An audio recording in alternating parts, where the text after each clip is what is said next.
Hello, good morning दोस्तों, good morning everyone. ठीक है, चलिए आज हम क्लास डेली करंट अफेयर्स के कुछ क्वेश्चन को डिस्कस करते हैं जो अभी रिसेंट चल रहा है। तो मैं एक कोटेशन के साथ शुरू करना चाहूँगी कि भाग्य ना मेहनत का गुलाम होता है। ऐसे नहीं कि भाग्य लिख जाता है या भाग्य को जो भगवान लिख दिए उसे बदला नहीं जा सकता है ना। हम अपने भाग्य को ना अपनी मेहनत के द्वारा बदल सकते हैं। तो वो गुलाम किसका होता है? मेहनत का। जो जितना मेहनत करेगा उसका भाग्य उतना चमकेगा, है ना। चलिए अब मैं क्लास को स्टार्ट करती हूँ, इम्पोर्टेंस क्वेश्चन को डिस्कस करते हैं। तो ये क्या है, ये 28 जुलाई का करंट अफेयर्स है। तो वो पहला क्वेश्चन क्या है कि ट्रेडस ट्रिशस मिशन किसने लॉन्च किया, है ना। तो ये कौन लॉन्च किया, इसका आंसर क्या हो गया? आप फोटो देख के भी आपको पता चल गया होगा कि ये नासा नासा अमेरिका के द्वारा, है ना। नासा किसकी अंतरिक्ष एजेंसी है? तो अमेरिका की। और जैक्सा जापान की है। और यूकेएस ये इंग्लैंड की अंतरिक्ष एजेंसी है, ठीक है ना। तो ये नासा, आप थोड़ा इसको देख भी लेंगे, कोई क्वेश्चन में पूछ भी देता है कि नासा का हेडक्वार्टर कहाँ है, तो वाशिंगटन डीसी में, ठीक है ना। और ये हमारा भारत का अपना अंतरिक्ष एजेंसी है, कौन सा है? इसरो, है ना। तो अब इसरो का अब इसका हेडक्वार्टर देख लेंगे कि कहाँ पे इसका हेडक्वार्टर है। बेंगलुरु में, है ना। तो बेंगलुरु में इसका हेडक्वार्टर है। और इसका स्थापना दिवस भी देख लेते हैं। बहुत सारे क्वेश्चनों में ये पूछता है, ऑब्जेक्टिव क्वेश्चनों में, कि इसकी स्थापना कब हुई थी, इसरो की स्थापना। तो इसकी स्थापना हुई थी 15 अगस्त, सॉरी, अगस्त अगस्त 1969 में, है ना। और ये नासा का हुआ था, ये हुआ था 29 जुलाई 1958 में। तब भी देखिए कितना ये सफल हो रहा है इसरो ना। जैसे मंगल ग्रह पे अभी भेजने के लिए, फिर क्या बोलते हैं, चंद्र पे उसके डार्क साइड पे भेजा है इसरो, सबसे कम, नासा से भी कम बजट में, है ना। तो चलिए अब दूसरा क्वेश्चन देखते हैं क्या बोल रहा है। ये मैं मैप ना इसलिए दे दी ताकि आप लोग को ना याद रहे। जैसे ये क्वेश्चन है ना, तो ये फिगर याद रहे ताकि जल्दी से आप आंसर को करेक्ट कर पाए, है ना। तो अब ये देखिए, अंतर्राष्ट्रीय न्यायिक कल्याण दिवस 2025 कब मनाया गया था? तो अंतर्राष्ट्रीय न्यायिक कल्याण दिवस कब मनाया गया था? 25 जुलाई को, है ना।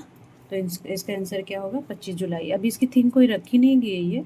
ज़रूरी नहीं होता है कि बस एक कोई उद्देश्य होता है तो मनाया जाता है। कभी कभी थीम रखा भी जाता है, कभी कभी थीम नहीं भी रखा जाता है ना। तो अब तीसरा क्वेश्चन क्या बोल रहा है? तीसरा क्वेश्चन हम देखेंगे कि इंदिरा गांधी राष्ट्रीय मुक्त विश्वविद्यालय इग्नू की पहली महिला कुलपति किसे नियुक्त किया गया, है ना। तो ये फोटो देख सीतारमन का तो नहीं है, किरण बेदी का भी नहीं लग रहा है, और नजमा अख्तर का भी नहीं लग रहा है ना। तो आप इसे फोटो से गेस भी कर सकते हैं कि इसका क्या होगा। प्रोफेसर उमा कांजीलाल, है ना। तो इसका आंसर क्या हो जाएगा? Option A, professor Uma Kanjilal. तो ये इंदिरा गांधी मुक्त विश्वविद्यालय का हेडक्वार्टर भी हम थोड़ा जान लेंगे। हेडक्वार्टर कहाँ पे है? नई दिल्ली में, है ना। मुक्त विश्वविद्यालय, इसका हेडक्वार्टर कहाँ पे है? और ये फर्स्ट बार है ना कोई वीमेन यहाँ की कुलाधिपति बनी है ना। तो वो इसका आंसर हो जाएगा। वीमेन से रिलेटेड ना ये बहुत हॉट टॉपिक होता है। आप इसे कोई एग्जांपल में भी दे सकते हैं। मान लीजिए कोई मेंस का पेपर लिख रहे हैं, या आप ये स्कूल में, कॉलेज में जब हम थ्योरी पेपर लिखते हैं ना, तो ये सब एग्जांपल ना दे देना चाहिए। जैसे वीमेन एम्पावरमेंट पे लिखा गया है, ऐसे में भी यूज़ कर सकते हैं ना। तो चलिए आगे बढ़ते हैं।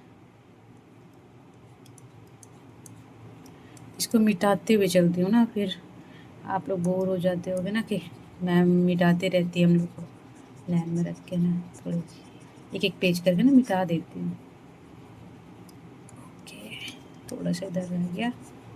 आप लोग लिख लीजिएगा ना ऐसे ऐसे क्वेश्चनों को, तो एग्ज़ाम में एक दिन में नहीं होता है यार। इसको धीरे धीरे ना आप ईजी बन जाता है। हम थोड़ा थोड़ा मेहनत करते जाएंगे ना रोज़ का, तो ये ईजी बनता जाएगा, है ना। अब एक दिन एकदम हौज पौच सा लगेगा, एग्ज़ाम के नज़दीक आ गया, हम क्या पढ़े नहीं, कैसे होगा। कि आधा आदमी तो ऐसे ही भूल जाता है कि याद नहीं हो रहा है ना। चलिए, सॉरी, चलिए अब आगे बढ़ते हैं ना। तो हम यहाँ हो गया था इंदिरा गांधी मुक्त विश्वविद्यालय का। अब क्वेश्चन नंबर 4 देखते हैं ना। 4 क्या बोल रहा है? सॉरी यार, मैं पेन ले लेती हूँ ना जी। ठीक है। तो अब ये क्या है कि सैन्य अभ्यास बोल्ट कुरुक्षेत्र अभी रिसेंट में हुआ जोधपुर में ना। तो ये किसके किसके बीच हुआ? अभ्यास होते रहते हैं हर जो हमारा जो इंडिया है, इंडिया या अन्य देश भी किसी किसी के साथ आपस में करते हैं, जैसे भारत भी करता है ना। तो अभी ये बोर्ड कुरुक्षेत्र के 2025 किन दो देशों के बीच हुआ है? तो ये ना ब्रैकेट देना था, ये ना भूल गया, चलो कोई नहीं, ये सॉरी इसमें ब्रैकेट नहीं देना था। तो इसमें सैन्य अभ्यास बोर्ड कुरुक्षेत्र कहाँ हुआ था, तो हम इसका आंसर पहले देख लेंगे कि ये कहाँ हुआ था, है ना।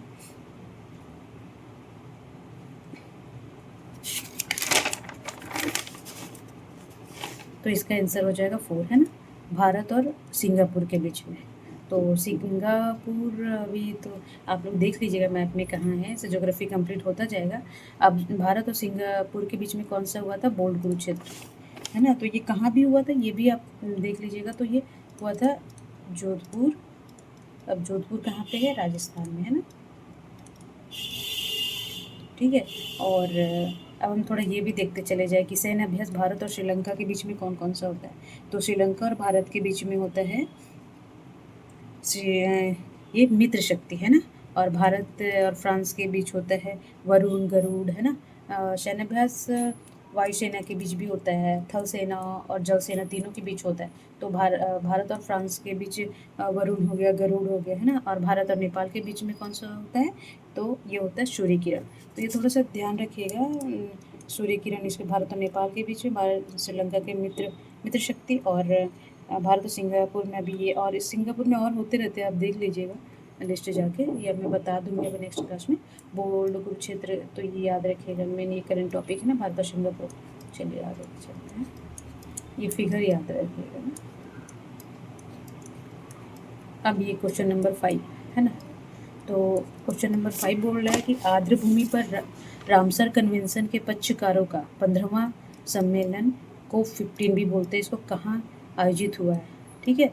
तो ये आर्द्र भूमि पर रामसर साइट बताऊंगी मैं, आर्द्र भूमि क्या है।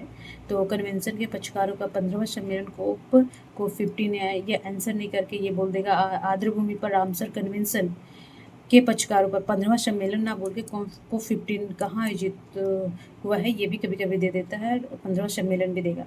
तो ये कहाँ हुआ था? विक्टोरिया फॉल्स, ये कहाँ पे है? जिम्बाब्वे, अफ्रीकी कंट्री है ये। तो ठीक है। तो अब हम देख लेंगे रामसर साइट क्या होता है। रामसर साइट क्या होता है ना, ये दलदली भूमि है ना, जहाँ से कार्बन डाइऑक्साइड में मीथेन गैस निकलता है ना, जहाँ नीचे दलदली भूमि रहती है ना, तो उसे रामसर साइट बोलते हैं। वो बहुत इन्वायरमेंट के लिए बहुत इंपॉर्टेंट हो जाता है। तो अब हम क्या देख लेंगे ना कि वर्तमान में भारत में कितने रामसर साइट है?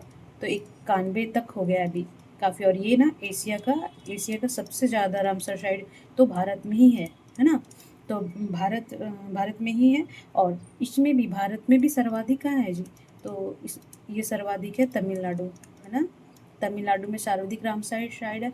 आप बोलेंगे मिस मैम 91 कौन सा है ना। तो 91 कौन सा है आपका?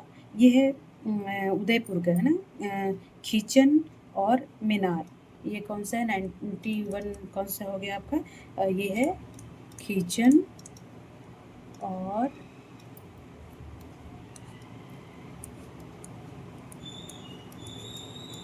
थोड़ा सा है ना मीनार। आप लिखते जाएंगे ना धीरे धीरे, तो थोड़ा सा कॉपी में आपको नोट्स भी बन जाएगा। ये है उदयपुर राजस्थान। ठीक है। तो देख लीजिए, मैं नेक्स्ट क्लास में ना साफ और नीचे लिखा करूँगी। ठीक है। बाकी आप सुन के लिख लीजिएगा। तो आप ये देख लीजिए कि क्या है।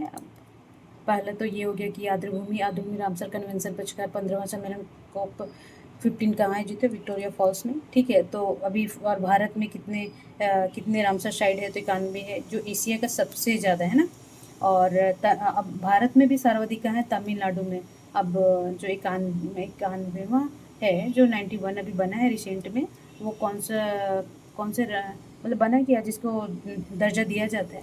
तो मीनार और खींचन है, वो जो उदयपुर राजस्थान में है। ठीक है। अब हम थोड़ा सा इधर नज़र दौड़ा लेते हैं ना, ये देख लीजिएगा आप कि कौन कौन से रामसर साइड पूछ लेता है कभी कभी एग्जाम में ना, कि कौन सा रामसर साइड कहाँ पे है। आप जूम करके ना देख लीजिएगा, जैसे उलर झील है, होकेरा आर्द्रभूमि है, सुसीर और मानसर झील है। ये लद्दाख में देखिए तुसमोमरी झील, तोशोकर आर्द्रभूमि उत्तर प्रदेश में कितने हैं देखिए 10, बखीरावन जयपुर। असम में दीपोर। नॉर्थ ईस्ट का भी थोड़ा देख लीजिएगा, ये ना ज़्यादा पूछते हैं, जो हमें याद नहीं रहते ना एग्जाम में वही भी पूछते हैं ना। तो आंध्र प्रदेश हो गया, आप देखिए तमिलनाडु में ना, तमिलनाडु में कितना है, बहुत है ना। ये देखती हूँ, देखिए ये 20 तो अभी रिसेंट में देख लीजिएगा, बाकी तो आप ये लिस्ट थोड़ा सा देख लीजिए। केरल में कौन कौन सा है, अष्टमुंडी है, सस्यम कोट्टम नाड कोडाद्रभूमि है ना। तो ये सब आप देख लीजिएगा, एक बार नज़र दौड़ा लीजिएगा, एक दो बार ना कुछ तो दिमाग में रह ही जाता है कि नहीं। तो अब मैं थोड़ा सा मिटा देती हूँ ना इसको। नेक्स्ट क्लास में ना मैं धीरे धीरे और क्लीन लिखा करूँगी। बताइएगा मैं थोड़ा कैसे क्लास लेती हूँ, अभी तो शुरुआत है, कोशिश करूँगी और अच्छा करने की, ताकि आप लोगों को समझ में आए, है ना। कमेंट करके बताइएगा जहाँ दिक्कत होता है, या फिर किस चीज़ को और अच्छे से समझाना है ना।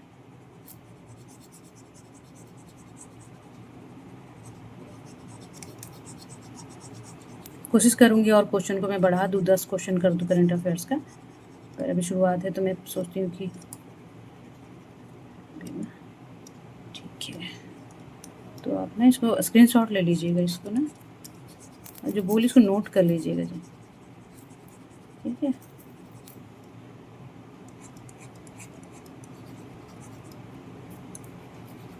तो चलिए अब मैं विराम देती हूँ क्लास को अपनी, और जाते जाते बोलना चाहूँगी, शौक़ की कीमत और जिद के अंजाम को नहीं देखे जाते, है ना। जब अगर हम शौक़ पाल ही लिए हैं कि हमें बनना है या कुछ करना है, ऐसे नहीं कि मुझे आईएएस बनना है, पीसीएस बनना है, या फिर इनकम टैक्स ऑफिसर बनना है, हमें जिस एरिया में हमें मेहनत करना है, अगर हम जिद पाल भी लिए हैं और हमारा शौक़ है, तो फिर अंजाम से किस तरह का घबराना, है ना।